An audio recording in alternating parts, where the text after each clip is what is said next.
Саламатсыздарбы, урматтуу адабият ишкыбыздары. Советтик залкар жазуучу Максим Горкийдин «Эне» романы сунушталат.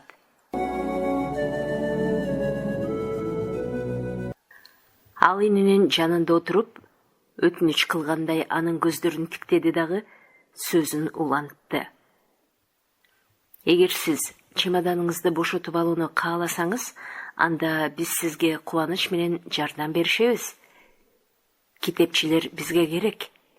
Бу киши баарын тең эле бизге бермекчи болуп жатат деп айтты. Эң эле жакшы энеке, баарынын тең ордун табабыз. Ал өйдө туруп күлүп жиберди дагы үйдүн ичинде ары бери ылдам басып ыраазы болуу менен сүйлөдү. Эч кандай кыйынчылыгы болбогон менен да кызык, таң каларлык окуя болду. Бир жеринен үзүлүп кетсе, экинчи жеринен жалгап калды. Эч нерсе эмес, газета болсо энеке. Жакшы нерсе, ал өз милдетин аткарат, элдин көзүн ачат. Ак сөөктөргө ал жакпайт. Мен мындан 7 чакырым чамасында келген жердеги бир бай аялда иштейм. Жыгач устачылык кылам. Айтуу керек да, жакшы аял. Колума ар түрдүү китептерди берет. Кээде окуп алып, моокум бир канат. Биз ага баарыбыз ыраазыбыз. Бирок мен ага газетанын бир санын көрсөтсөм, ал бир канчага чейин таарынып жактырбай жүрдү. Муну таштагыла, Пётр дейт. Муну эси жок жаш балдар чыгарышат. Мындан силердин азабыңар гана көбөйүп, түрмөгө түшүп, Сибирге кетесиңер дейт. Ал кайрадан тык токтоп, ойлонду дагы минтип сурады. Айтыңызчы энеке, жанакы киши сиздин жакыныңызбы? Жат киши деп жооп берди эне. Эмнегедир абдан нааразы болуп, Пётр акырын күлүп койду жана башын ийкеди. Бирок андан кийинки секундада энеге жат деген сөз Рыбин үчүн ылайыктуу эместей жана ага өзү ыза болгондой сезди. Мен ага тууган эмесмин деп айтты эне. Бирок аны көптөн бери тааныйм жана өзүмдүн бир тууганымдай, улуу агамдай сыйлап жакшы көрөм. Керектүү сөздөр табылбай калды. Бул эне үчүн жакшы болгон жок. Акырын солуктап ыйлагысы келгенин ал кайрадан токтото албады. Үйдүн ичи көңүлсүз, жымжырттыкка айланды. Пётр башын бир жак ийрине кыйшайтып, бир нерсени тыңшап жаткан немедей турду. Столго чыканактап алып, Степан ойлонгон түрдө колу менен тактайды тыкылдатып отурду. Анын аялы караңгы жакта мешке жөлөнүп турду. Эне анын көзүн аябай тиктеп турганын билип турду. Жана кээде өзү дагы анын бетин карап коюп жатты. Анын сүйрүйгөн карарыңкы бети, түп-түз мурду жана кертип койгондой чолок ээги бар эле. Көгүлжүн көздөрү жоодурап карап турган болчу. Демек, дос киши экен да, деп акырын айтты Пётр. Мүнөзү бир башка экен, ошондой ой. Өзүнүн баасын жакшы көтөрдү. Мына киши эмес бекен, Татьяна, сен ал жөнүндө. Анын аялы барбы деп сурады Татьяна, Пётрдун сөзүн бөлүп. Анын кичинекей оозунан жука эриндери бекем кымтылды. Аялы жок деп жооп берди эне, кейиштүү түрү менен. Ошол үчүн тайманбайт да, деп айтты Татьяна, үнүн акырын чыгарып. Аялы бар киши минтип жүрбөйт, коркот. Менчи аялым бар түрбү эле, бардыгынан кайра тартпайм, деди Пётр. Балдарына өкүл ата же өкүл эне болушкан учурда бири-бирин кум деп чакырышкандыктан койгон кум деп айтты аял карабай туруп, жана бир жак ууртун кыйшайтып. Кана, сен эмнеңди айтасың? Сөзүң эле күчүң чыккан, анан бир аз китеп окуйсуң. Степан менен күбүр-шыбыр болгонуңдан элге көп деле пайда жок. Менин айтканыма көп кишилер кулак салышат деп тартынбай акырын айтты мужик. Мен ачык көңдөнүп жүрөм. Сен антип бекер айтасың? Степан унчукпастан аялын карап койду дагы башын кайрадан ылдый салаңдатты. Мужуктар эмне үчүн аял алышат экен? Деп сурады Татьяна. Кызмат кылганга керек дешет. Кайсы кызматын кылат? Аз экен го сага, деп күңк этип койду Степан. Кайсы пайда бар ушундай кызматтан? Баары бир карынын тою, тамак ичкен күнүң деле болбойт. Нанга жеткирбеген ошол кызмат деп жүрүп, төрөлгөн балдарга көз салууга дагы убакыт жок. Ал эненин жанына келип катарлаш отурду дагы, даттанбай жана кайгырбай туруп туруктуу сүйлөй баштады. Мен 2 баланын энеси болдум.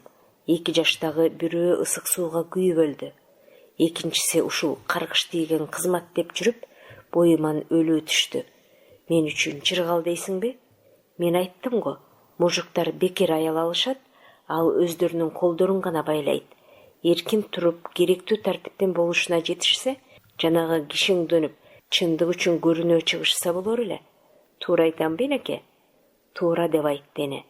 Туура садагасы, антпесе турмушту жеңе албайсың. Сиздин күйөөңүз барбы?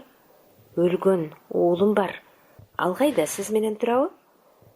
Түрмөдө отурат деп жооп берди эне. Ар дайым көнүмүш кайгырууну пайда кылуучу бул сөздөр ошону менен бирге көкүрөгүнө сыймыктангандыктын белгисин пайда кылгандыгын эне сезди. Экинчи жолу тургузушту. Экөөндө тең ошол Кудайга, ак ишке көзү жетип, чындыкты көрүнө таркаткандык үчүн. Ал жаш өңдү түстүү, акылдуу бала. Газетаны ошол ойлоп чыгарган. Жашы 2 эсе улуу болсо дагы Михаил Ивановичти бул жолго ал түшүргөн. Мына эми ошонусу үчүн менин уулумду соттошот жана кесири дагы шексиз. Бирок ал Сибирден кайра эле келет дагы өз ишин жаңыдан жүргүзө берет. Ал сүйлөгөн сайын көкүрөгүндөгү сыймыктануу сезими улам өсүп, баатырдын образын түзүү менен айтууну талап кылган сөздөр алкымын кысты. Ага бүгүн көзү менен көргөн жана азыр дайынсыз, коркунучтуу, уятсыз, ырайымсыздык менен башын катырган түрү суук, кайгылуу окуяны кандайдыр бир жаркыраган жана эстүүлүк ишке теңештирип көрүү зарыл эле. Таза ниетинен ушул талабына сезимсиз түрдө моюн сунуп, ал өзү көргөн көңүл ачаарлык жана акыйкат нерселердин бардыгын таза күйгөндүк аркылуу өзүнүн көздөрүн уялткандай бир шамалага бириктирди. Андай кишилер көп болуп калды. Улам көп пайда болуп жатышат жана алардын бардыгы өздөрүнүн өмүрлөрү өткөнгө чейин кишилердин эркиндиги үчүн, чындык үчүн бел байлап турушат, деди эне. Этияттанып сүйлөөнү унутуп койду жана аттарын атабаганы менен дагы ач көздүктүн чынжырынан элди куткаруу үчүн жүргүзүлүп жаткан жашыруун иштер жөнүндө өзүнө белгилүү болгондордун бардыгын айтты. Жүрөгүнө кымбаттуу образдарды сүрөттөгөн менен ал өз сөздөрүнө бардык күчүн, турмуштун коркунучтуу түрткүсү менен көкүрөгүндө ушунчалык кеч ойгонгон кишилерди жакшы көрүү сезиминин бардыгын жумшады жана сезимин жарык кылып, кооздоп, эсине түшкөн кишилерге өзү кызуу кубанып, сүйөнүп отурду. Бардык жерде, бардык шаарларда иш тутумдаш жалпы жүрүп жатат. Жакшы кишилердин күчүнө ченем да жок, эсеп да жок. Күч улам өсүп баратат жана биздин жеңиш саатыбызга чейин өсө да берет. Анын үнү текши чыгып, сөз оңой табылып жатты жана бүгүнкү кан менен ыпластан өзүнүн жүрөгүн тазалоону каалап, сөздөрдү бекем жипке тизген ар бир түстөгү мончоктордой чууртту. Ал өзүнүн сөздөрүн мужуктар былк этпей отурушуп, абдан назар салып угуп жаткандыктарын, көзүн албай тиктеп отургандыктарын көрдү. Жанында отурган аялдын улутунуп дем алып жатканын укту.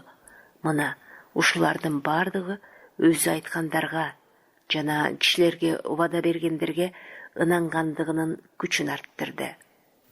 Турмушу кыйын болгондордун, жокчулук жана адилетсиздик кылгандардын, байлар жана аларга жалдангандар, үстөмдүк кылгандардын бардык кишилер, бүткүл эл өздөрү үчүн түрмөлөрдө соолуп жаткандарды, өлүм азабына башын тосуп койгондорду тосуп чыгуулары тийиш.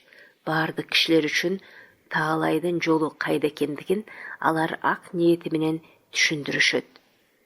Кыйын жол экендигин аңдабастан айтып беришет жана эч кимди зордук менен өз артынан ээрчитишпейт. Бирок аларга кошулсаң, эч качан алардан кетпейсиң. Башка жол эмес, ошол жол туура экендигин көрөсүң.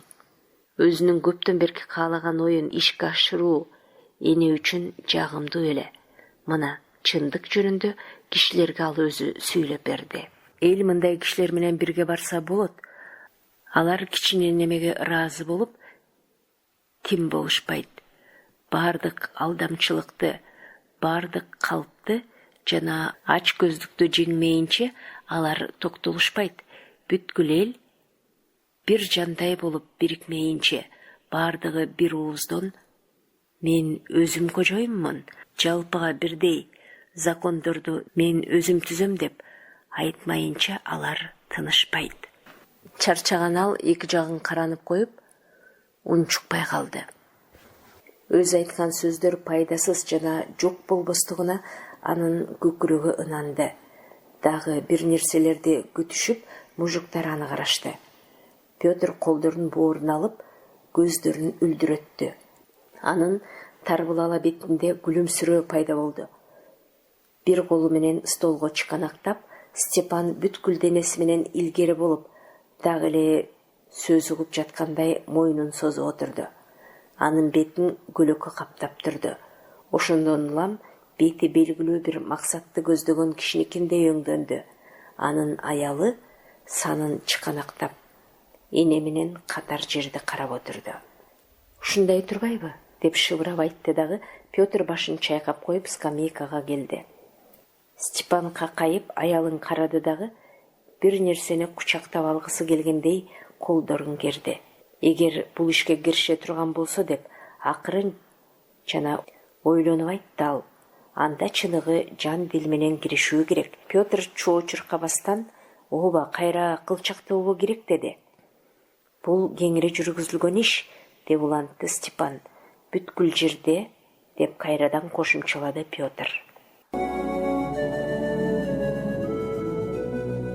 Эне аркасын стенага жөлөп, башын чалкалатып коюп, алардын акырын өлчөгөндөй сүйлөгөн сөздөрүн угуп отурду. Татьяна өйдө болуп, эки жагын каранды дагы кайрадан отурду. Нааразы болуп жана жаман көргөнсүп мужуктарды караганда, анын көгүлжүн көздөрү акшыя түшүп жатты. Сиз кайгы капаны көп тартсаңыз керек, деп күтүлбөгөн жерден айтты Татьяна энеге кайрылып. Болгон деп жооп берди эне. Жакшы сүйлөйт экенсиз. Айткан сөздөрүңүз кишинин жүрөгүн өзүнө тартып турат экен. Алда Кудай ошондой кишилерди жана жакшы турмушту эч болбосо жылчыктан шкаалап көрсөм деп ойлонуп кетет экенсиң. Көргөн күнүбүз кайсы? Коюбуз да. Мына, мен сабаттуумун, китеп окуйм, көп ойлоном, кээде капкайда койго батып, таң атканча уктай да калбайсың. Бирок андан эмне пайда? Ойлонбогондо деле бекер өлөм, ойлонсом дагы бекер өлөм. Ал көздөрүн күлүңдөтүп, кээде жипте тиштеп алган эмече тиштенип коюп сүйлөп жатты. Мужуктар унчукпай отурушту. Шамал терезенин айнегин сылап өтүп, өйдүн үстүндөгү саман шуудурап, мордун ичи акырын дуулдап турду. Ит улуп жатты. Көңүлдөнбөгөндөй жаандын тамчылары терезенин айнегине анда-санда тып этип түшүп турду. Лампанын оту жалп этип, өчө жаздап, бирок бир секундтан кийин кайра текши жана ачык күйүп калып жатты. Мен сиздин айтканыңызды угуп, кишилердин эмне үчүн жашашы керек экендигин түшүндүм. Сөзүңүздү угуп отурсам, кандай сонун. Карап көрсөм, мен аны билип жатам. Сизден мурда болсо, мен бул сыяктуу эч нерсе уккан эмесмин жана мындай ой менде болгон да эмес. Бир нерсе жеп алып, анан отту өчүрүш керек эле, Татьяна, деп акырын жана кабакты бүркөп айтты Степан. Чумаковдордукунда көпкө чейин от күйүп жатты деп эл байкап калат. Биз үчүн ал эч нерсе эмес. Мейман үчүн балким жакшы болбос. Татьяна туруп меш жака кетти. Ошондой эми кум сак жүр. Эл арасында газета пайда болгондо деп Петр күлүмсүрөп жана акырын айтты. Мен өзүм жөнүндө айтып жатканым жок. Мына, жаман болсо дагы эч нерсе куробойт, деди Степан. Анын аялы столго келип, турары деди. Ал туруп мындай басты дагы аялы столдун үстүнө дасторкон жаап жатканын карап, күлүп коюп, биздин бир тобубуздун баабыз 5 тыйын. Ошондо да топто жүзүбүз болсок кана, деди. Ага эненин ичи ачып кетип, ал азыр энеге улам жакшы көрүнө баштады. Сүйлөп басылгандан кийин эне бүгүнкү күндүн ыпласынан тазаланып, эс ала түшкөндөй сезди. Өзүнө ыраазы болду жана бардык кишилерге жакшылыкты тиледи. Сиздин айткан оюңуз туура эмес, кожоюн, деди эне. Кишилердин канын соруп алуудан башка эч нерсе керек эмес. Болгон кишилердин берген баасына макул болбоо керек. Сиз өзүңүздү өзүңүз ичиңизде душмандар үчүн эмес, достор үчүн баалоого тийишсиз. Бизде кайсынын досу бирдемелерибизди алдап алганча эле болбосо, деп акырын айтты мужик. Мен айтамын, элдин досу бар деп. Барын бар, бирок бул жерде эмес, кеп мына ошондо, деп ойлонуп жатты Степан. Сиз ушул жердегилерден дос күтүп алыңыз. Степан ойлонуп туруп акырын минтип айтты. Ооба, күтсөк болор эле. Столго келип отургула, деп чакырды Татьяна. Эненин сөздөрү таасир кылган жана калтаарып калгансыган Петр тамак ичип отурганда кайрадан тез жана толкунданып сүйлөдү. Сиз энеке, кишилердин көзүнө чалдыкпас үчүн бул жерден эртерээк чыгып кетишиңиз керек. Шаарга эмес, мындан кийинки станцияга барып, почта менен кетиңиз. Эмне үчүн? Мен жеткирип коем, деп айтты Степан. Кереги жок. Бирдеме болуп калса, конду беле деп сенден сурашат. Конду эле дейсиң, кайда кетти дешет. Мен жеткирип койдум дейсиң. Сен жеткирдиңби? Жүргүнүң түрмөгө дешет. Билдиңби? Ал эми камакка шашылып эмне кереги бар? Ар нерсенин өз кезеги болот. Мезгили жеткенде падыша да өлөт деп айтышат. А сен конгон, ат жалдап алып кеткен деп гана кой. Бирөөнүкүнө бирөө түнөп эле жүрбөйбү? Анын эмнеси бар? Жолдун боюндагы село. Петр, сен корккондукту кайдан үйрөнүп алгансың, деп Татьяна шыңкылдап сурады. Бардык нерсеге үйрөнүү керек, кума, деп айтты Петр, өзүнүн тизесин колу менен бир чаап. Корко да бил, тайманбас да боло бил. Ушундай газета үчүн Земский, Вагановду кандай сандалтканы сенин эсиңде барбы? Эми Вагановду алтын берсең дагы колуна китеп алдыра албайсың. Сиз энеке, мага ишенсеңиз, мен кайсыга болбосун балекетмин. Аны баары тең жакшы билишет. Китептер менен кагаздарды мен качан болсо да сонун таркатып берем. Биздин эл албетте анчалык кыйын сабаттуу эмес жана коркок. Бирок мезгил ушунчалык катуу кысым көрсөтүп жатат. Айласыздан көздөрүн абайтып, эмне болуп жатат деп ойлонушат. Китептер болот. Иштин жайы мындай, ойлонуп байкап көр, деп жөп-жөнөкөй жооп берет. Сабаттуу сабатсызга караганда көп билгендеринин мисалы бар. Өзгөчө сабаттуунун карыны ток болгон учурда. Мен мына бардык жерлерде болуп, көп нерселерди көрүп жүрөм. Эч нерсе эмес. Эбин табууга болот, бирок көпчүлүккө чулк деп түшпөө керек. Мээ жана абдан иптүүлүк керек. Мужуктун түрү суук учурай баштаганын, анын көңүлү көп анчалык ачык эместигин жана мээримсиз карап калгандыгын, улуктардан дегеле оолак болууну каалагандыгын ал улуктар дагы сезет. Жакында Смоляковко жакын жерде бир ушундай кыштакча бар. Алык салык жыйноого келишиптир. Мужуктар үрпөңдөшүп, катуу каяша көрсөтүштү. Становой тикеле, ой иттин балдары, бул падышага каршы чыкканыңар эмеспи, деп айтты. Анда Спевакин деген бирөө бар эле. Ал падышаң экөөңдү тең деп сөгүп, ал кандай падыша, кишинин акыркы көйнөгүн дагы сыйрып ала турган, деди. Көрдүңүзбү, энеке? Кандай болгонун. Албетте Спивакинди кармап алып, камап салышты. Ал эми анын айткан сөзү болсо элге белгилүү болуп кала берип, анын айтканын кичинекей балдар дагы билишет жана туурап айтып калышат. Ал тамак ичкен жок.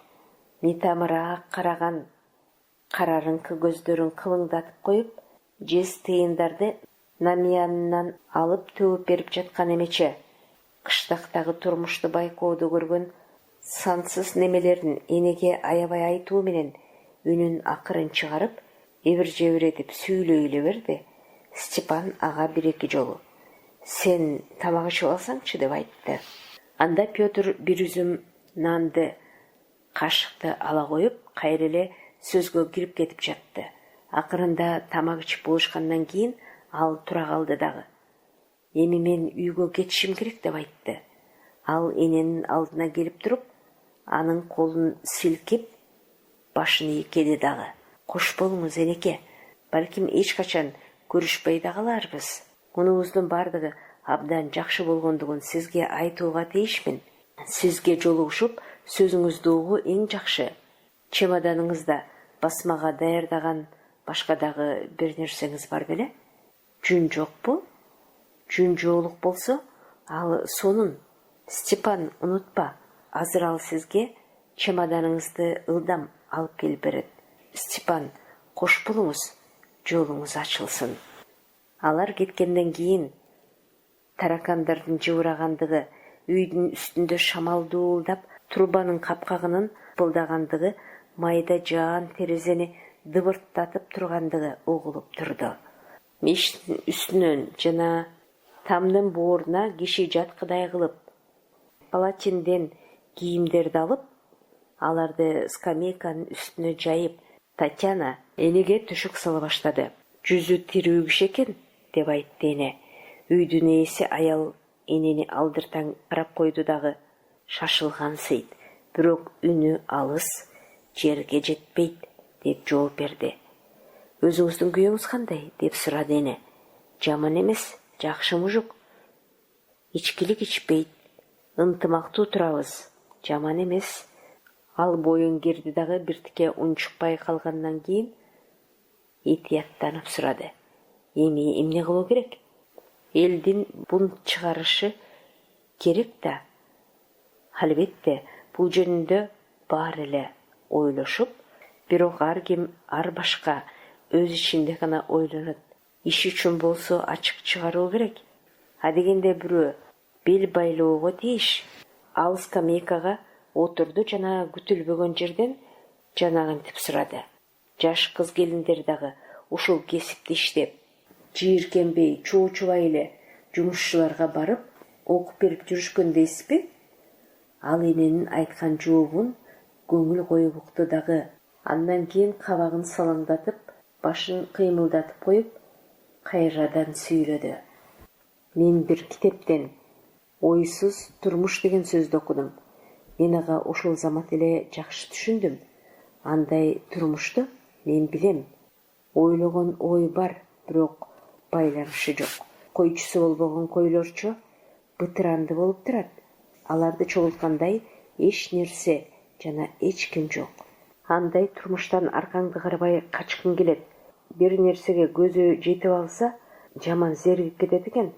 Татьянанын көтөргөн көздөрүнүн көңүлсүз карашынан, анын арык өңүнөн эне ушул зериккендикти көрүп, эне аны сооруткусу эркелеткиси келди. «Эмне кылуу керектигин сиз билип турасыз да, кагылайыным». Татьяна анын сөзүн буруп акырын: «Төшөгүңүз даяр болду, жатыңыз» деди. Ал мештин жанына барып, унчукпай ойго батып, мустойгон бойдон какайып туруп калды. Эне чечинбестен жатты. Татьяна лампаны өчүрдү. Үйдүн ичин караңгылык басканда анын үнү тек шакырын чыкты. Ал үн дымыктырган караңгылыктан бир нерсени сыйрып кетип жаткансып чыкты. «Сиз чокунбайт экенсиз го? Мен дагы Кудай жок деп, эч кандай укмуш жок деп ойлойм». Эне тынчсызданып тактайда оодарылды. Тыштагы караңгы ага терезеден аңгырагансып көрүндү. Жана тынчтыкта кулагына араң угулган шыбырттын добушу жана ай көрүнүп, шалбырап сүйлөдү. Кудай жөнүндө биле албаймын. Христоско ишенем. Өзүңдөн да, анын кишинин жакшы жер деген сөзүндө дагы ишенгенге бул чындык ишенем. Татьяна уялган жок. Караңгыда эне анын какайган фигурасынын чалабыла карарган мештин бетинде бозоргонсуп турганын көрдү. Ал былк этпей турду. Эне көздөрүн жумду. Каплеттен Татьянанын муңдуу үнү бузду. Балдарымдын өлгөндүгү үчүн Кудайга да, кишилерге да эч качан ыраазы болбоймун. Татьянанын бул сөздөрү жараткан кейиштин күчүн жүрөгү менен сезип, эне чыканактап өйдө болду да. Сиздин башыңыз жаш, дагы балалуу болосуз, деп мээримдүү сүйлөдү. Татьяна шыбырап сүйлөп, жок, мен бузулуп калдым. Доктор такыр төрөбөйсүң деп айтты, деп жооп берди. Үйдүн жер таманы менен чычкан жүргүлөп өттү. Бир нерсе сынгандай кырстей түшүп, өзүнүн добушу менен тынчтыкты бузду. Үйдүн үстүндөгү саманды күзгү жаандын шыбырттаганы кайрадан угула баштады. Жаан чоочуган бирөөнүн ички колдору саманды аралаштырып жаткан кебет эленди. Күзгү түндүн кыбырап өткөнүн көрсөтүп, жаандын тамчылары көңүлдөнбөгөндөй чалп этип түшүп жатты.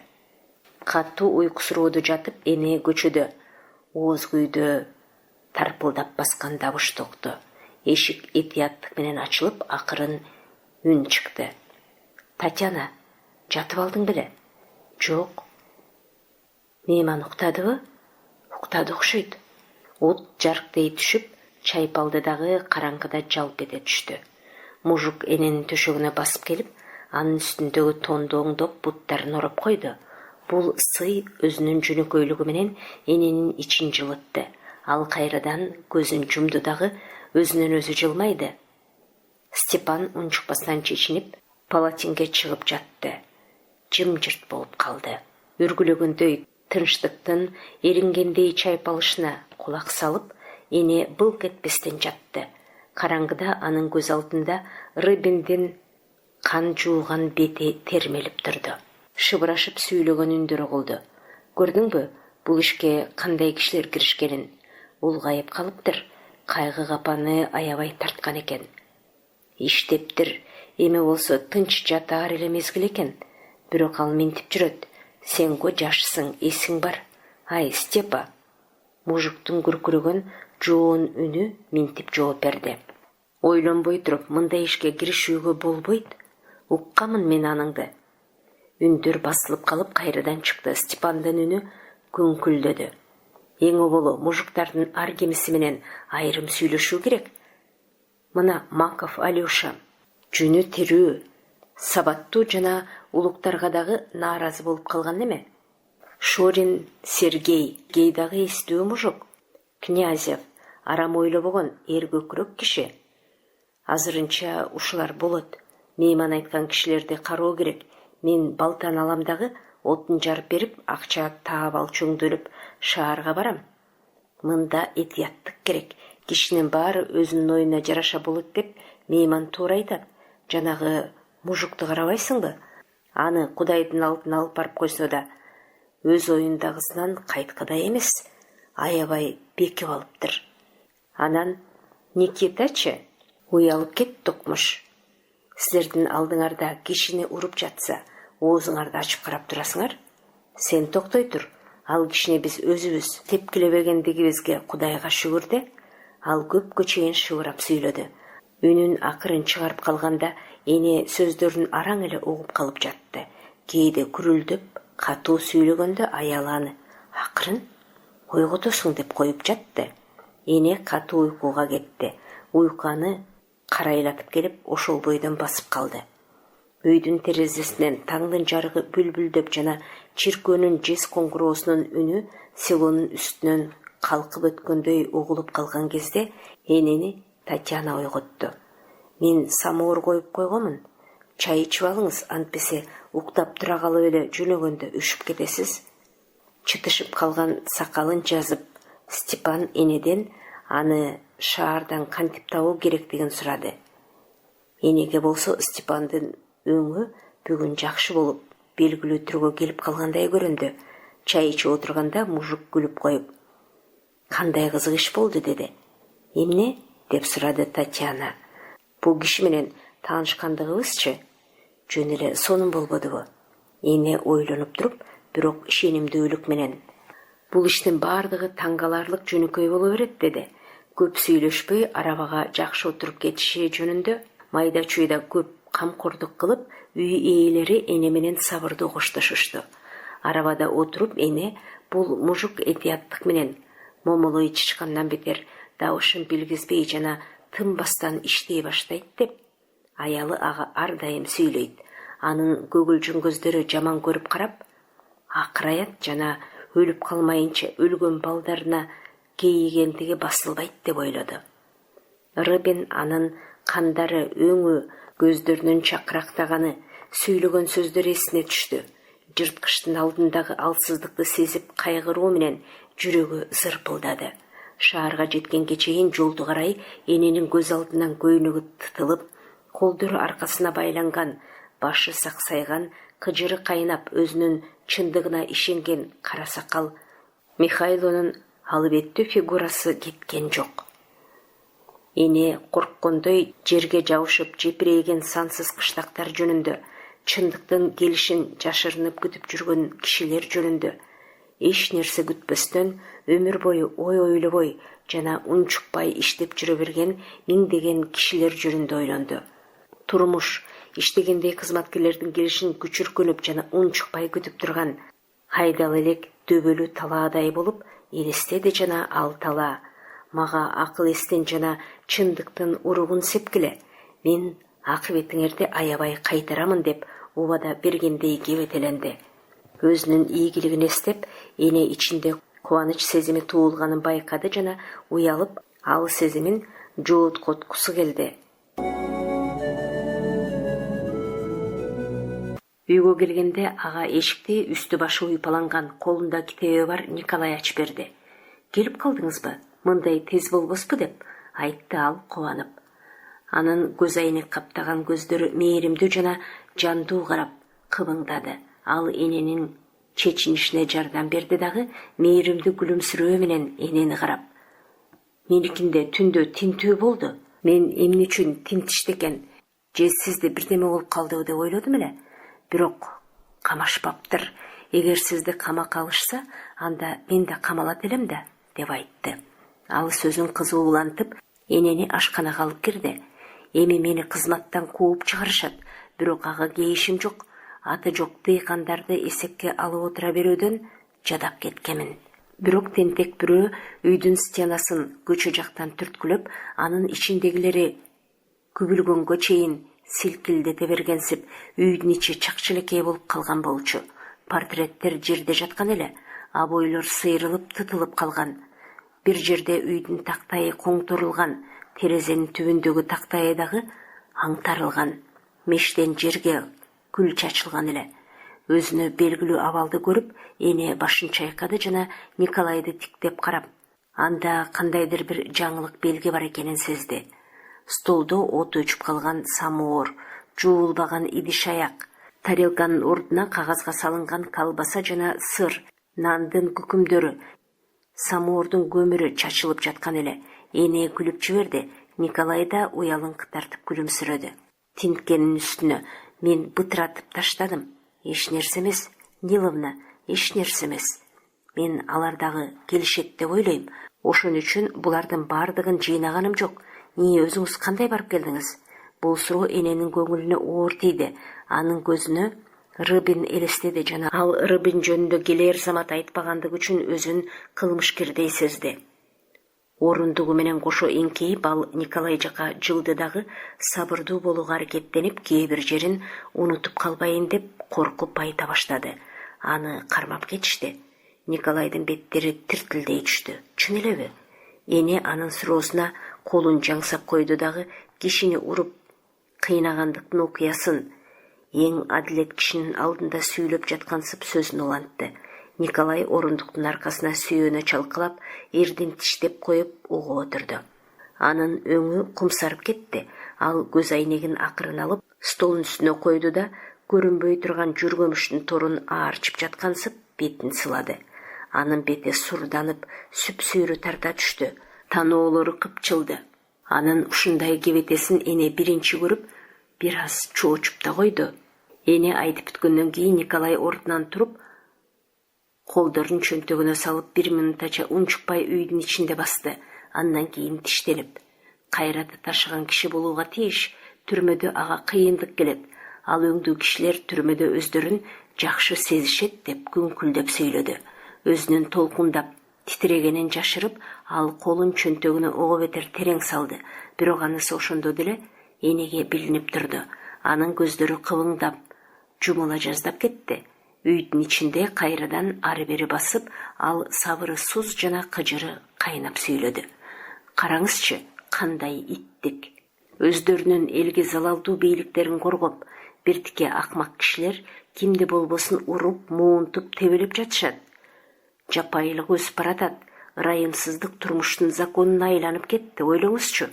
Бирөөлөрү өздөрү жаза тартпагандыктан урушат жана жырткычтык кылышат. Бирөөнү уруп соккуча тура албаган дартка малайлык сезимин жана айбандык адатын көрсөтүш үчүн колу жолу бош коюлган киши жийиркенгендей малайлыктын дартына чалдыгышат.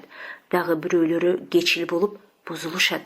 Үчүнчүлөрү маңки болгуча жүдөө менен дудук жана сокур болушат. Элди бүткүл элди бузуп жатышат. Ал токтолуп тиштерин кычыратып унчукпай калды. Ушундай жырткычтык турмушта киши эрксизден өзү жырткыч болуп кетет экен деп акырын айтты Николай. Бирок өзүнүн кызыганын токтотуп кайрат кылган кебетеде унчукпай көзүнүн жашын төгүп отурган эненин бетин карады. Бирок бизге убакытты өткөрүүгө жарабайт. Ниловна, өзүбүз жакшылап иштөөгө аракеттенели. Кымбаттуу жолдош, кейиштүү күлүмсүрөп, ал эненин жанына басып келди дагы, эңкейип, анын колун кысып туруп, «Сиздин чемоданыңыз кайда?» деп сурады. «Ашканада» деп жооп берди эне. «Биздин дарбазаны тыңчылар аңдып жүрүшөт. Анчалык көп кагазды биздин үйдөн алып чыгып кете албайбыз. Катууга болсо жайы жок. Алар бүгүн түнү кайра келишет деп ойлойм. Демек, көп эмгек кетти эле деп канчалык кейигенибиз менен да алардын баардыгын өрттөйбүз. Эмнени?» деп сурады эне. «Чемодандагылардын баардыгын?» Эне анын айтканына түшүндү жана өзү кайгырып отурса дагы ишти ийгиликтүү жүргүзүп келгендигине сыймыктануу сезими анын өңүн күлүмсүрөттү. «Чемоданда эчтеке жок. Бир да барак калган эмес», деп айтты дагы акырындык менен көңүлүн ачып, өзүнүн Чумаков менен жолугушканынын тарыхын айтып берди. Анын айткандарын Николай адегенде кабакты чытып тынчсызданып, андан кийин таңыркап укту дагы акырында эненин сөзүн бузуп: «Ой, эң эле сонун болгон турбайбы? Сиз укмуштуудай таалайлуу кишисиз да», деп кыйкырып жиберди. Эненин колун кыса кармап алып, ал акырын минтип айтты: «Сиздин кишиге ишенгендигиңиз ишти абдан жылытат да. Мен сизди өзүмдүн бир тууган энемдей эле жакшы көрөм. Эмне үчүн ал мындай ачык айрым жана чечкиндүү болуп кеткендигин билүүнү каалап күлүмсүрөп, эне аны карап турду. «Деги эле сонун», деп айтты ал, колдорун ушалап жана акырын мээримдүү күлүп. «Билесиз, мен кийинки күндөрдө укмуштуудай жакшы жашадым. Ар дайым жумушчулар менен жүрүп сүйлөштүм, көрдүм. Көңүлүмө таң калгандай таза, сонун пикирлер пайда болду. Ушундай жакшы эл болушат экен, Ниловна.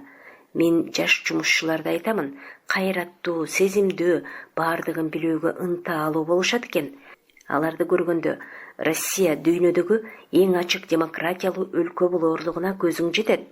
Ант берип жаткан эмече ал өзүнүн айтканын туура дегенсип, колун көтөрдү дагы биртке унчукпай кала түшүп сөзүн кайра улантты. «Мен бул жерден жылбай отуруп жазып жүрдүм жана китептер менен цифралардан чыкпай жатып өзүмдү көк дат басып кетти. Мындай турмушта жашай баштаганыма 1 жылга толо жаздап калды. Азап экен. Мен жумушчу элдин арасында болуп, ошого көнгөн элем. Андан ажырасам эле коңултуктап калам. Мындай турмушка көнө албай, коомайлап жүдөп кетем.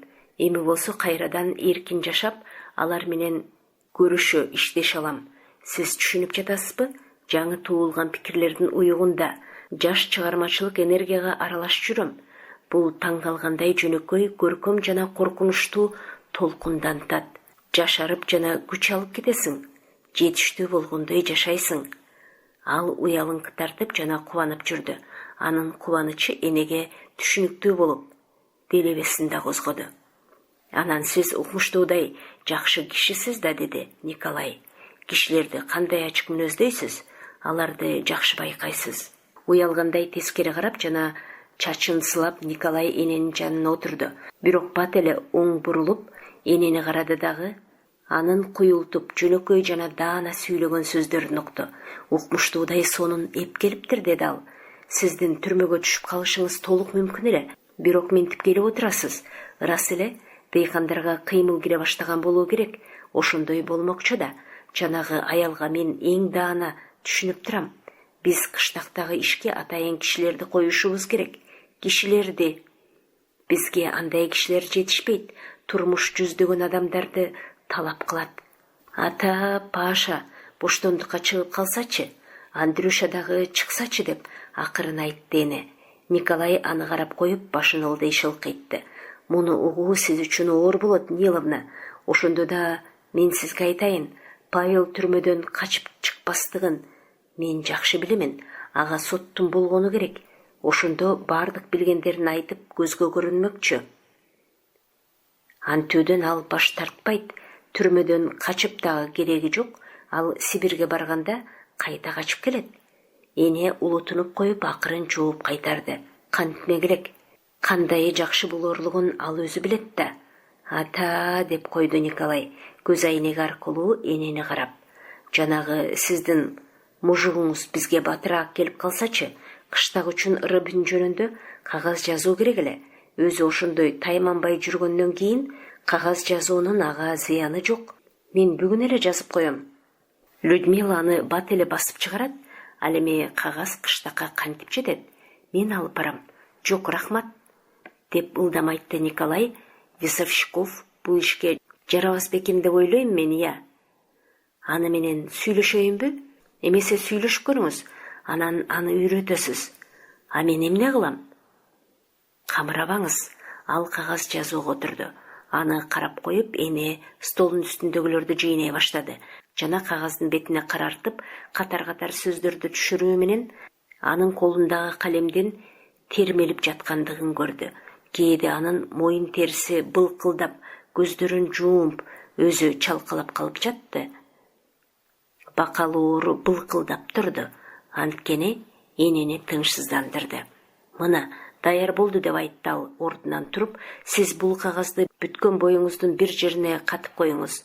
Бирок эгер жандармдар келсе, сизди дагы тинтишет. Аны билип коюңуз. Ит алсын аларды, деп эне камырабай жооп берди. Улуктар эмне үчүн мындай карбаластап калышкан, деп айтты ал, үйдүн ичинде ары бери шашып жүрүп. Түндө 7 жолу тинтүү болду. Оору жигит кайда экен, ия? Ал кече эле кетип калган, деп жооп берди Николай. Бүгүн ишембе эмеспи? Анын окуй турган күнү. Ал өткөрүп жибере албайт экен. Бул келесоолук жарылган башы менен окууда отурганы. Мен ага жакшы эле айттым, бирок тил албай койду. Жолдошторуна мактаныш керек да. Мына мени карагыла, канымды да төктүм деп айтып, деди эне. Доктор энени карап алып, өңүн ызырынган түргө келтирди дагы тиштенип туруп. Камкор, деди. Иван, эми сенин мында калар ишиң жок. Биз конок келет деп күтүп отурганбыз. Кеткиниң. Ниловна, жанагы кагазды буга бериңиз, деди Николай. Дагы кагазбы, деди доктор. Мына алгындагы типографияга бергин. Алдым, берем. Ушул элеби? Ушул эле. Дарбазада тыңчы бар. Көрдүм. Менин эшигимде да турат. Кош эмесе, кош бол. Каардуу аял. Билдиңерби, достор? Көрүстөндөгү урушуунун аягы жакшы болуп чыкканын. Ал жөнүндө бүткүл шаар кеп кылып жүрөт. Ошол маселе туурасындагы сенин кагазың абдан жакшы болду жана өз маалында тарады. Жакшылап мушташуу жаман ынтымактуулуктан жакшы деп мен качан болсо айтам. Жарайт, сен жөнөгүнүң. Анчалык жалпактабайм. Колуңду келе, Ниловна. Жигит эси жоктук кылыптыр. Сен билесиңби анын кай жерде турганын? Николай анын адресин берди. Эртең ага баруу керек. Сонун бала, Абдан сонун. Аны сактоо керек, анын мээси таза деп айтты доктор чыгып баратып. Чыныгы пролетариаттык интеллигенция так ошондой балдардан өсүп чыгууга тийиш. Биз таптык карама-каршылык болбогон жака сапар кеткенибизде алар биздин ордубузду басат. Сен көп сүйлөөчү болуп кеттиң, Иван. Анткени менин көңүлүм куунак. Демек түрмөгө барам деп күтүп жатасыңбы? Анда жакшылап эсе алышыңды каалаймын. Рахмат, мен чарчай элекмин. Эне алардын сүйлөшкөнүн угуп турду. Жумушчулар жөнүндөгү камкордук анын ичин ыраазы кылды. Докторду узатып коюп, Николай менен эне чай ичип, тамак жей башташты. Түнкү коноктордун келишин күтүп, акырын сүйлөшүп отурушту. Сүргүндө жашаган өзүнүн жолдоштору жөнүндө, сүргүндөн качып келип, азыр башка фамилия менен жазылып коюп, иштерин улантып жаткан кишилер жөнүндө Николай энеге көпкө чейин сүйлөп берди. Дүйнөнү жаңыртуунун улуу ишине өз күчтөрүн арам санаасы жок жумшаган оор басырык эрлер жөнүндөгү бул тарыхка таңыркагандай жана ишене бербегендей үйдүн жылаңашталган стеналары Николайдын акырын чыккан үнүн өткөрбөй турушту. Өзү көрбөгөн кишилерди жакшы көрүү сезими ичин жылытып, энени мээримдүү тынчтык курчап турду. Жана ал кишилердин бардыгы эненин оюнда эрдик күчү түгөнгүс бир алып кишиге айланып жатышты. Ал алып болсо, жер үстүндө кыбыр, бирок талыкпай басуу аркасында өзүнүн эмгекти сүйгөн колдору менен анын бетиндеги кылымдардан берки жалгандыктын көк татын тазалап, турмуштун жөнөкөй жана ачык акыйкатын кишилердин көз алдына айкындап жүрөт.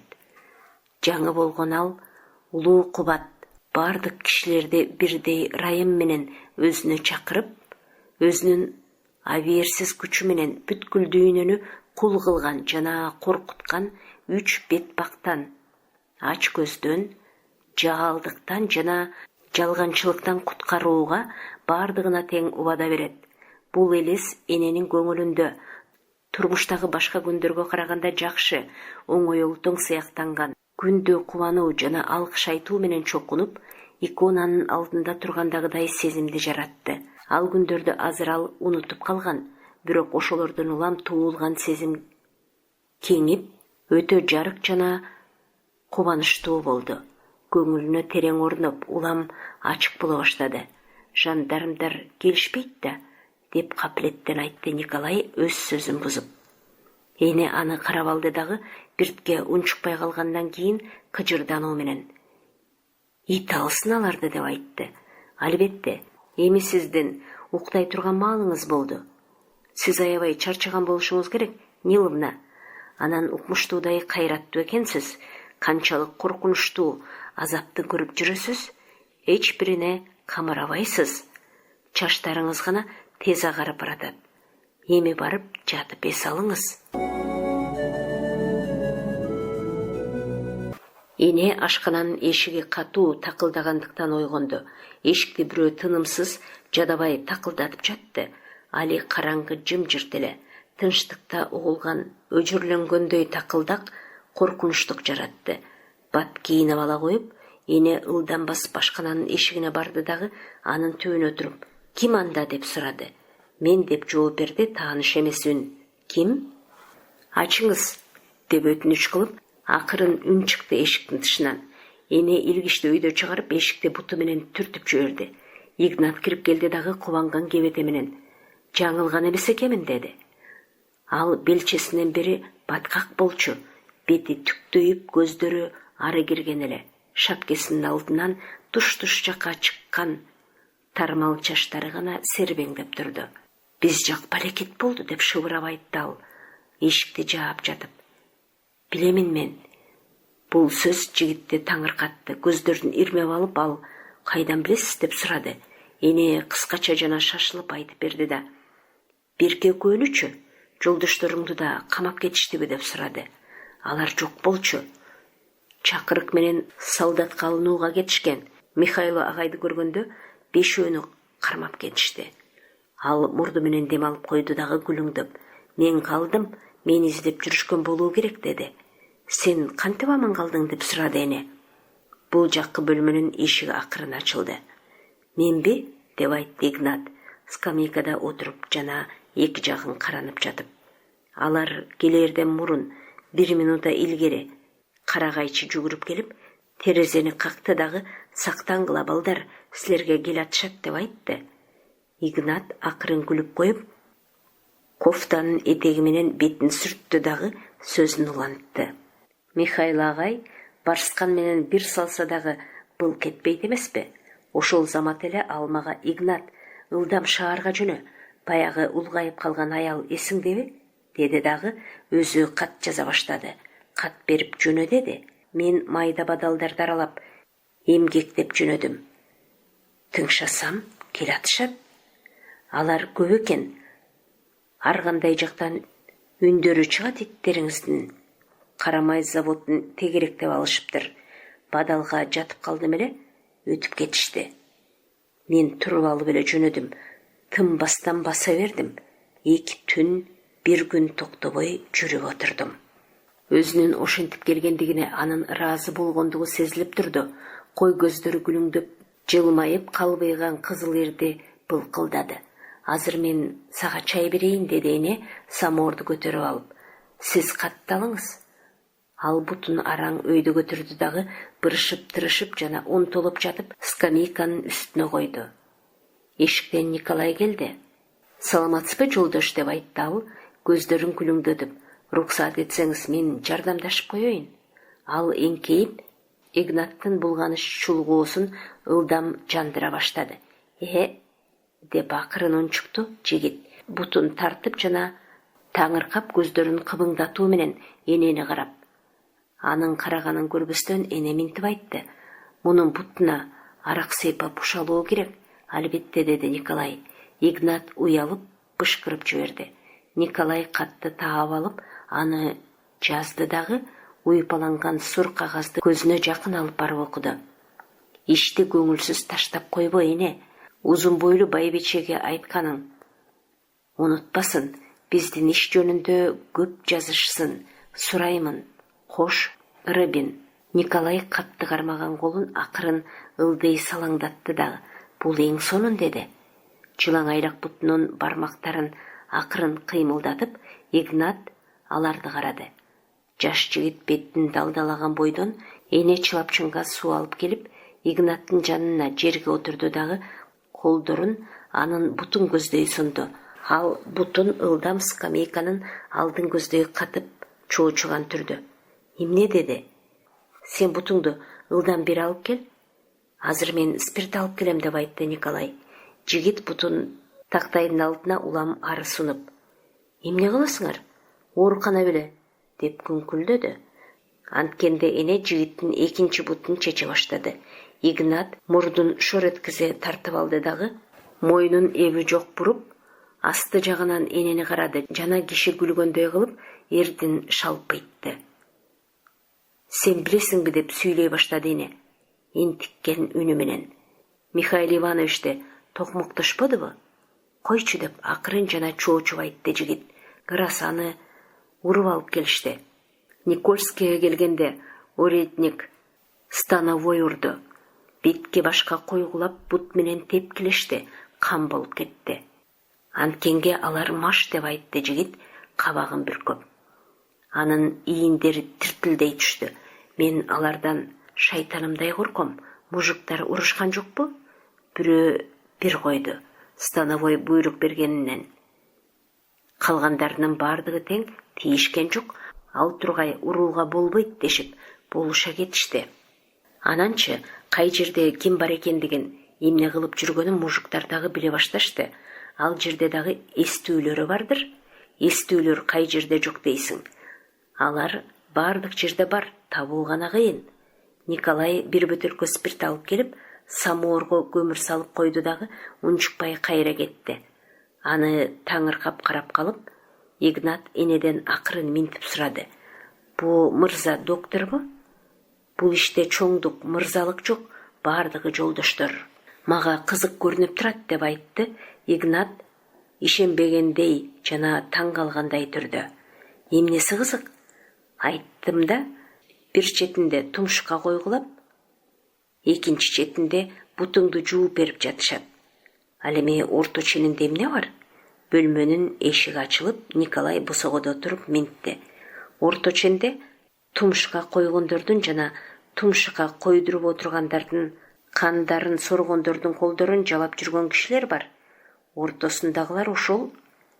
Игнат аны урматтагандай карап, унчукпай калды дагы. Ошондой окшойт деди. Жигит өйдө болуп, улам бир жагына салмагын салып басып көрдү да. Жаңы төрөлгөндөгүдөй боло түштүм. Рахмат сизге деди. Андан кийин ашканада чай ичип отурушту. Игнат үнүн бийик чыгарып, компоюп сүйлөп жатты. Мен газеталарды ташып жүрчү элем. Кыдырып жүргөнгө мен абдан жакшымын. Көп киши окучу беле деп сурады Николай. Сабаттууларынын баары эле. Ал тургай байлар дагы окушат. Алар албетте бизден алышпайт.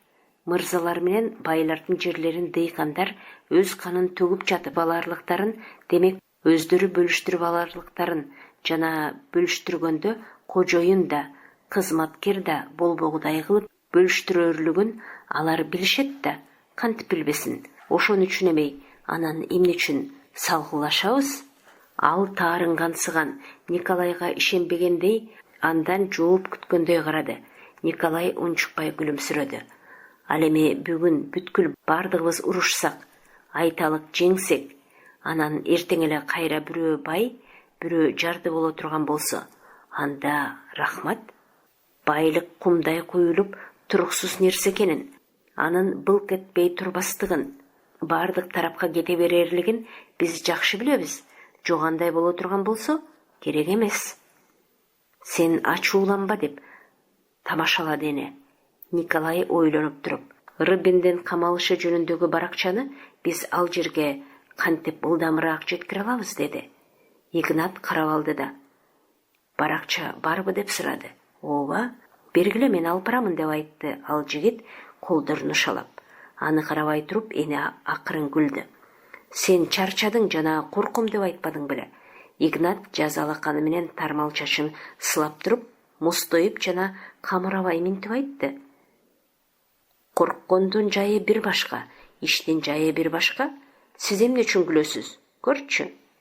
Ай, сен бала элесиң да, деп айтты эне, Игнаттын сүйлөгөндөрүнө кубангандык сезимен билдирип. Игнат уялыңкы тартып күлдү. Мына баласың. Жүлжүйткөн көздөрү менен жигитти жактырбагандай карап коюп, Николай сүйлөдү. Сиз аяка барбайсыз. Эмнекен, анан кайда барам? Деп тынчсызданып сурады жигит. Сиздин ордуңузга башка жигит барат. Сиз ага эмне кылуу керек жана кандай болуу керек экендигин толук айтып берсеңиз макулбу? Макул деп айтты Игнат, шашпай жана көңүлү келбегенсип. Биз сизге жакшы паспорт алып берип, өзүңүздү карагайчы кылып коебуз. Жигит башын өйдө көтөрүп алды дагы тынчсызданып минтип сурады. Эгер мужуктар карагайга келип калышса, же дагы бирдемеге келишсе, анда мен эмне кылам? Байлаймынбы? Бул иш мага болбойт. Эне күлүп жиберди. Николай да күлдү. Жигит кайрадан уялып коруна түштү. Камырабаңыз деп соорутуп койду Николай. Сизге мужуктарды байлоого туура келбейт. Ага ишене бербеңиз. Ошондой болбосо, деп айтып, Игнат тынчыла түштү. Мен фабрикага кирсем болот эле, анда эстүү балдар бар дешет. Эне орундуктун жанына туруп, ойлонгон түрдө терезени карады да. Ай турмуш, күнүнө 5 жолу күлүп, 5 жолу ыйлайсың. Кана бүттүңбү? Игнатий, тур, барып укта деди. Менин уйкум келген жок, бар. Катуу экенсиңер, мына барам. Рахмат, чай пайыңарга, эркелеткениңерге. Эненин төшөгүнө жатып, башын тырмалап ал минтти. Эми үйүңөрдүн ичинин баары карамай жыттанып калат. Ай, бекер жаткырасыңар. Уктагым келбей турат. Ортодогулар жөнүндө тиги кишинин айтканычы, шайтандар. Ошентте дагы катуу коңурук тартып жиберип, кашын керип жана оозун чала-була ачып коюп уктап кетти. Кечинде ал үйдүн подвалынын кичинекей бөлмөсүндө орундукта Весовщиковдун маңдайында отурду жана кабагын чытып коюп, үнүн акырыныраак чыгаруу менен ага сүйлөп жатты. Ортоңку терезени 4 жолу тарсылдатып. 4пү деп ойлонуп кайталады Николай. Адегенде 3 моминтип, деди дагы. Игнат санап, бүкүрөйгөн сөөмөйү менен столду токулдата баштады. 1, 2, 3. Андан кийин биртике токтоп туруп, дагы 1 жолу. Түшүндүм. Эшикти чач сакалы жээрде мужук ачып, кемпирге келдиңби деп сурайт. Сиз ооба, завод ээси жиберди дейсиз. Башка эч нерсе айтып кереги жок, ал өзү эле түшүнөт. Алар бири-бирине баштарын эңкейтишип, үндөрүн акырындатып сүйлөшүп отурушчу. Ал экөө тең толук чымыр эле. Эне колдорун боорун алып, столдун жанында аларды карап турду. Алар айткан терезени сырдуу кагуулардын, шарттуу суроолордун жана жооптордун бардыгы аны ичинен күлүүгө аргасыз кылды. Өз ичинде ал булар али бала деп ойлоду. Нымдын карарган тактарын жана журналдардан кесип алып кадалган сүрөттөрдү жарык кылып, стенада лампа күйүп турду. Жерде кабырылган чакалар, тунуке темирлердин кесиндилери чачылып жатты. Бөлмөнүн ичи дат, боек жана ным жыттанып турду. Игнаттын кийгени түктүү материалдан жасалган күзгү калың пальто эле. Аны ал жакшы көрүүчү. Игнаттын алаканы менен жеңин сылап, жоон мойнун араң буруп, эки жагын каранып жатканын эле көрдү. Ошону көргөндө эненин ичи элжиреп, «Айланып кетейин, балдарым», деп ичинен жалынды. Эми ошо, демек, унутпассыз. Адегенде Муратовго барып, абышканы сураңыз. Жаттым деп жооп берди Весовщиков. Бирок Игнат ага ишене берген жок окшойт. Терезени кандай кагуу, эмне деп айтуу жана кандай белги берүү керек экендигинин бардыгын кайрадан кайталап, ошондон кийин ага колун берди дагы. Аларга салам айтыңыз, жакшы кишилер, көрөрсүз деди. Ал ыраазы болгон түрдө бүткөн боюн каранып коюп, пальтосун колу менен сылады дагы энеден кетейинби деп сурады. Жолду таба аласызбы? Коюңузчу, табам. Эмесе кошуңуздар, жолдоштор. Ошентти дагы какая басып, көкүрөктү керип, жаңы шапканы кыйшайта кийген, колдорду чөнтөккө салган бойдон жөнөп кетти. Анын тармал чаштары шапкасынан жылтылдап чыгып турду. Мына эми мага да кызмат табылды деп айтты Весовщиков эненин жанына акырын басып келип. Мен зеригип кеттим эле, түрмөдөн чыгып алып, эмне үчүн чыктым экен деп өкүнө баштаганмын. Жашынып эле жүрөм, анда болсо окуп жүрчүмүн. Павел мээме куюп койгондой, сонун окутчу, жыргал эле. Баса качууну уюштуруу тууралуу эмне кылмак болдуңар, Ниловна? Билбейм деп жооп берди эне, эрксизден улутунуп. Чоң колу менен эненин ийинин басып жана башын аны көздөй жакындатып, Николай сүйлөй баштады. Сен аларга айт, тилиңди алышат, качырмак оп-оңой. Өзүң деле карап көрчү. Түрмөнүн дубалы турат, анын жанында фонарь бар. Маңдай жагы бош тала, сол жагы көрүстөн, оң жагында көчөлөр шаар. Күндүз фонарчы келет. Фонардагы лампаларды тазалоо үчүн шатыны дубалга жөлөп коет. Шаты менен чыга калып, аркандан жасалган шатынын темир илгилерин дубалдын кырына иле коюп, шатыны түрмөнүн короосунун ичине таштап жиберсе эле болгону. Аркы иштегилер болсо, качан ошондой болоорлугун билишет. Чыр чыгарып, ызы-чуу кылууга кылмышкерлерди көндүрүшөт, же өздөрү ызы-чуу кылышат. Качуулар ошол мезгилде шаты менен дубалга шапа-шупа чыгышат дагы, көз ачып жумганча тышта болуп калат. Өзүнүн планын көрсөтүп, ал эненин көз алдында колдорун булгалатты дагы, анын айтуусунча бардыгы оңой, ачык, эптүү болуп көрүндү. Весовщиковдун мурда эбисini жок колдогой экенин, бардык нерсени кабагын бүркөп, ачууланып жана ишенбей карай тургандыгын эне билүүчү эле. Эми болсо энени ынандырып жана толкундантып, жаңыдан окуп чыга калгандай, текши жылуу нур каптап тургандай көрүнүп кетти. Сен ойлоп көрчү, бул күндүз болот, сөзсүз күндүз.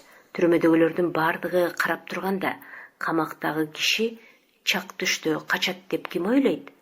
Атып жибербейби деп сурады эне селт эте түшүп. Ким солдат атпайт? Надзирательдер тапанчасы менен мык кагып, аны балка ордуна урунуп жүрүшөт. Кандай баары тең эле ошондой? Көрөсүңбү, ошондой эле болот. Андан көрө аны менен сүйлөш. Менде баардыгы тең бар. Жип шаты да, ал үчүн илмек дагы даяр. Кожоюн фонарчы болот. Эшиктин тышынан бирөөнүн дабышы жөтөлгөнү, темирдин үнү болду. Мына ал деп айтты Николай. Эшик ачылып, чоң тунуке ваннанын бир жагы кирди. Кирилдеген үн чыгып. Кир шайтан деп күңкүлдөдү. Андан кийин шапкасы жок, көздөрү ылдый караган, мурутчан жана тоголок ак баш кирди. Николай ваннаны алып кирүүгө жардамдашты. Эшиктен узун бойлуу, бүкүрөйүңкүрөөк болуп калган киши кирип, сакалы алынган беттерин бултуйтуп жөтөлдү. Түкүрүндү жана үнүн киркиретип амандашты. Саламатсыңарбы? Мына, сурап көр деп айтты Николай. Менденби? Эмне жөнүндө? Качыруу жөнүндө? Деп койду кожоюн, карарган колу менен мурутун сылап. Качмак арзан десем, ишенбей жатат, Яков Васильевич. Ишенбейби? Демек каалабайт. Сен экөөбүз болсок, каалайбыз жана ишенебиз деп жай баракат айтты дагы, кожоюн капретинен эңкейе түшүп күрсүлдөп жөтөлө баштады. Жөтөлү басылгандан кийин колу менен көкүрөгүн ушалап, мурдун шорулдатып жана чакчайган көздөрү менен энени карап, бөлмөнүн орто ченинде көпкө чейин турду.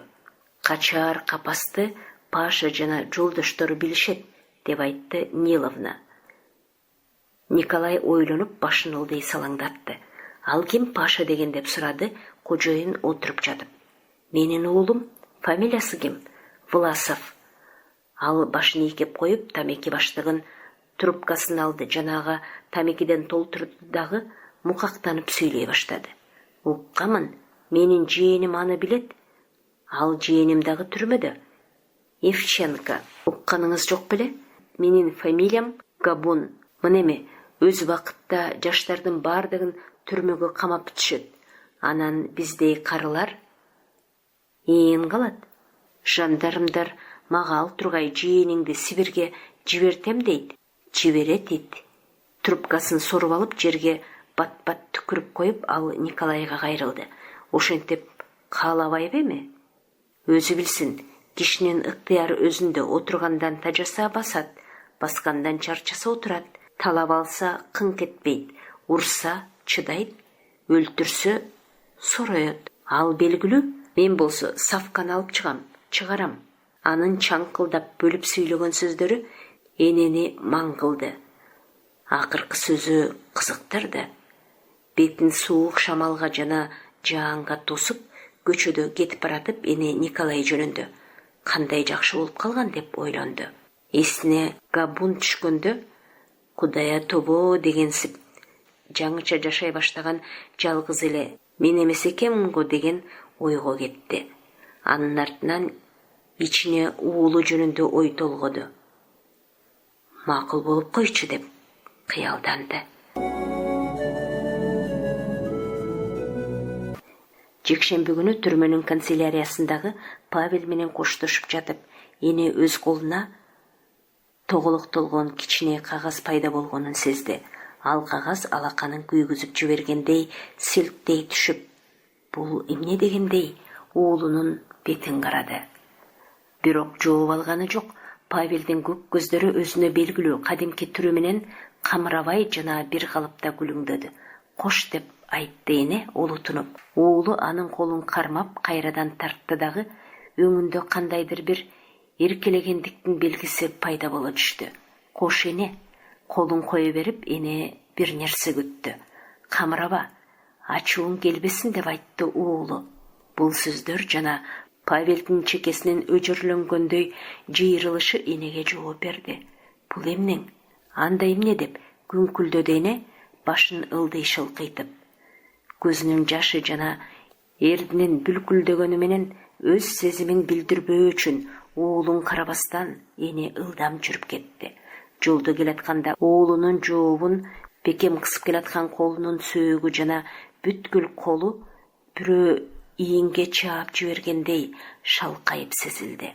Үйгө келгенде ал катты Николайдын колуна берди дагы бекем тоголоктолгон кагазды качан жазып окуурлугун күтүп, анын алдында карап турду. Кайрадан үмүткөр болуп зирпилдеди. Бирок Николай минтип айтты. Албетте Павел минтип жазат. Биз кетпейбиз, жолдоштор. Анта албайбыз. Эч бирибиз кете албайбыз. Антсек өзүбүздүн кадырыбыз кетип калар эле. Жакында камалган дыйканга көңүл бурулса, ал жөнүндө камкордук кылсаңар болот. Күч жумшарсаңар арзыйт. Ага мында кыйын болуп жатат. Улуктар менен күнүгө кагышат. Бир сутка канцерде да болду. Аны кыйноого алып жатышат. Биздин бардыгыбыз ал үчүн суранабыз. Менин энемди сооротуп, эркелетип койгула. Иштин жайын ага айткыла, ал өзү түшүнөт. Эне башын өйдө көтөрдү дагы акырын калтыраган үнү менен. Мага эмнени айтмак элеңиз? Өзүм деле түшүндүм, деди. Николай ылдам тескери бурулуп, кол жоолугун алып катуу чимкиринди дагы. Көрүңүзчү, сасык тумоо тийгизип алганымды, деди. Андан кийин көз айнегин оңдоо үчүн колдорун оңдоо менен көзүн жаап, үйдүн ичинде ары бери басып туруп, ал сүйлөй баштады. Билдиңизби, биз баары бир үлгүрө албайт элек. Эч нерсе эмес, мейли, соттошсун, деп айтты эне, кабагын бүркөп, бирок көкүрөгүнө арман толуп, ичи бук болуп. Мына мен Петербургдагы жолдошумдан кат алдым. Ал Сибирден деле кайтып келет эмеспи? Келе алабы? Албетте, ал жолдош жакында сот болот. Өкүмү белгилүү, бардыгын сүргүнгө жиберет деп жатышат. Көрдүңүзбү? Бул конарсыз метайымдар өздөрүнүн сотун уят сыйыты жок күлкүгө айландырышат. Сиз билип жатасызбы? Өкүмү Петербургда сот боло электе чыгарылаарын. Сиз бул сөзүңүздү коюңуз, Николай Иванович, деп чечкиндүү түрдө айтты эне. Мени сооротуп, мага түшүндүрүп кереги жок. Паша жаман жагына барбайт.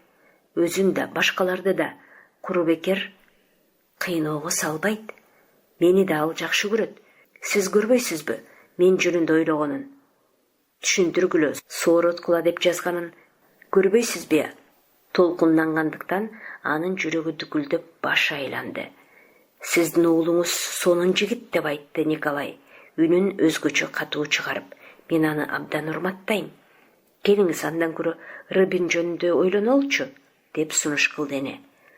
Анын азыр бир нерсени иштегиси, бир жака баргысы, чарчаганча басып жүргүсү келди. Ырас жакшы болот, Сашенька болсо болот эле, деп жооп берди Николай, үйдүн ичинде ары бери басып. Ал келет, мен Пашаны көрүп келгенде, ал дайым келет. Ойлонуп, башын шылкыйтып, эрдин тиштегилеп жана кичине сакалын бурап, Николай эненин жанындагы диванга отурду.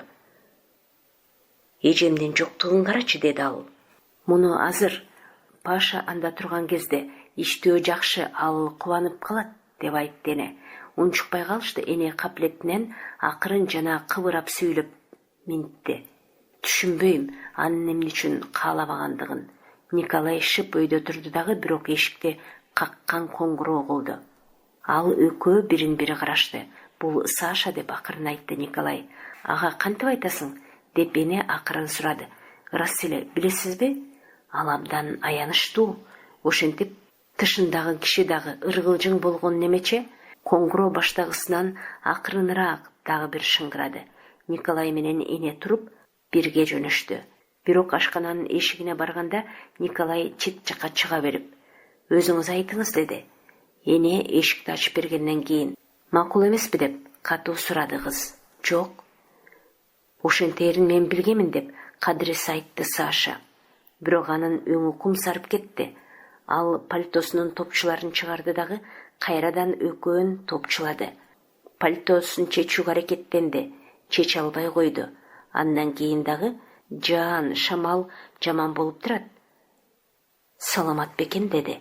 Ооба, саламат жана куунак, деп акырын айтты Саша өзүнүн колун карап. Рыбинди бошоткула деп жазат, деди эне кызды карабай туруп. Ошондойбу? Менин оюмча бул планды пайдаланышыбыз керек деп жай айтты кыз. Мен да ошондой деп ойлоймун. Саламатсызбы? Саша деп айтты Николай эшиктен кирип. Кыз колун берип минтип сурады. Кеп эмнеде? Пландын ыңгайлуулугуна бардыгы макулбу? Ким уюштурат? Баарыбыз эле бош эмеспиз. Бул ишти мага бергиле. Менин убактым бар деп ылдам айтты Саша уптулуп. Алыңыз бирок башкалардан суроо керек. Жакшы болот, мен сураймын. Мен азыр эле жөнөйм. Ошентип ал ичке манжаларынын ишенимдүү кыймылы менен пальтосунун топчуларын кайра топчулай баштады. Сиз эс алып алсаңыз боло, деп сунуш кылды эне. Ал акырын күлүмсүрөдү дагы жумшагыраак үн менен. Камсанабаңыз, мен чарчаганым жок, деп жооп берди. Ошентип алардын колун кысты дагы кыз кайрадан сабырсыз болуп жана мустоюп чыгып кетти. Эне менен Николай терезеге келишип, кыздын куруу менен басып, дарбазадан чыгып узап кеткенче карап турушту. Николай акырын ышкырып коюп столго отурду дагы бир неме жаза баштады. Бул иштин артында жүрүү ал үчүн жакшы болот деп ойлонуп жана акырын айтты эне. Ооба, албетте, деп жооп берди дагы Николай эне жака бурулуп, бетин күлүңдөтүп коюп, минтип сурады. Мындай таалай сиздин башыңыздан өттү беле, Ниловна? Сүйгөн кишиңиздин убайымын тарткан жок белеңиз? Кайдагы убайым? Тигиге же буга күйөөгө берип койбогой эле деп коркчумун, деп айтты эне колун шилтеп. Эч кимди жактырган да жок белеңиз? Ал ойлонуп туруп анан жооп берди. Эсимде жок, айланайын. Кантип жакпасын? Бирөө жаккан болсо керек эле, бирок эсимде жок. Ошентип Николайды карап койду дагы токтоо туруп муңайган түрдө. Мени эрим көп ураар эле. Ага келгенге чейинкилеримдин баардыгы эсимден чыгып калыптыр, деди. Николай стол жака бурулуп кетти. Эне 1 минутага эшикке чыгып кайра келгенден кийин аны ал мээримдүү көзү менен карап, акырын жана өз сөздөрү менен эстелигин сүйгүнчүктүү сылагандай сүйлөй баштады. Менин тарыхымдагы Сашаныкындай болгон. Бир кызды сүйдүм, ал укмуштуудай сонун киши эле.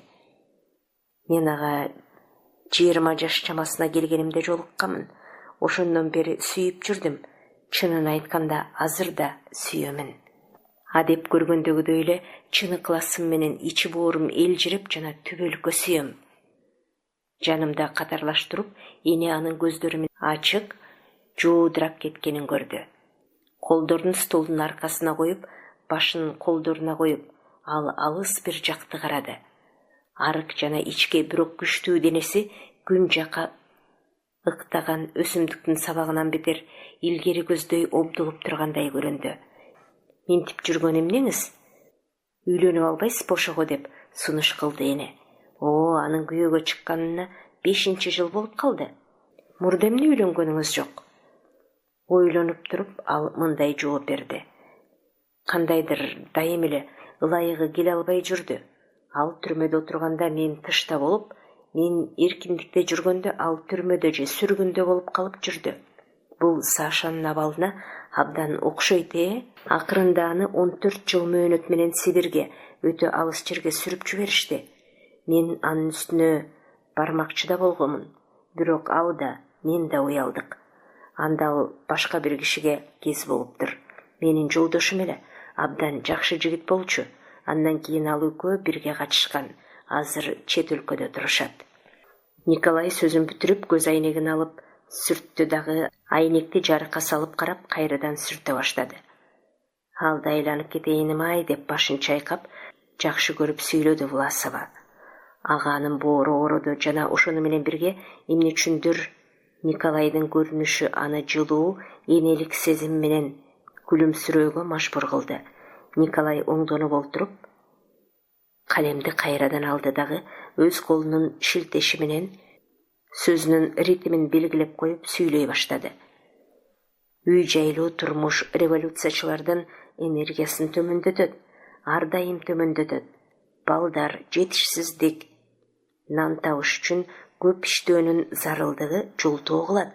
Ал эми революционер болсо, өз энергиясын талыкпастан, улам терең жана кеңири өркүндөтүүгө тийиш.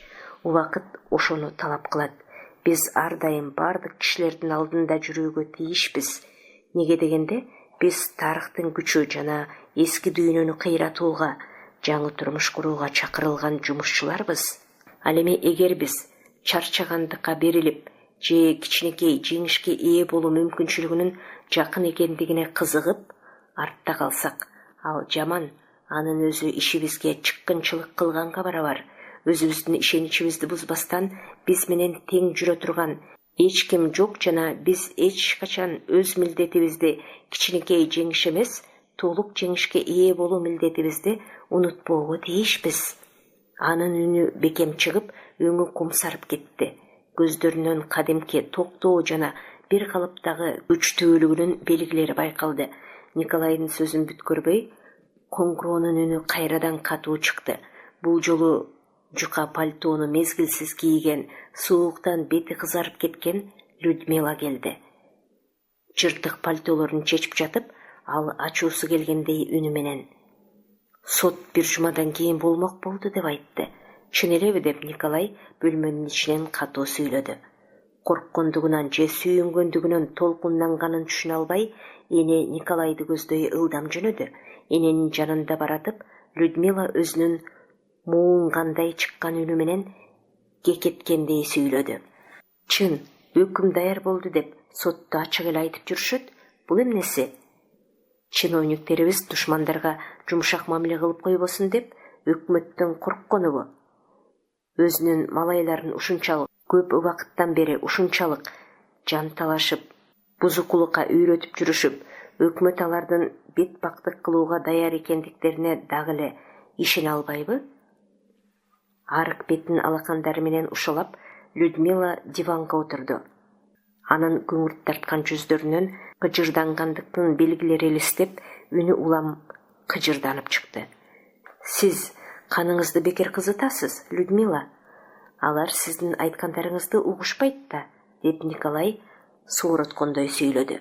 Эне анын айткандарын абдан ынтаа коюп укту, бирок эч нерсеге түшүнө албай өз ичинде "Сот бир жумадан кийин сот" деген сөздү эрксизден эчен жолу кайталады. Ал кабилетинен кандайдыр бир ырайымсыз, адамгерчиликсиз, катуу нерсенин жакындап келаткандыгын сезе түштү.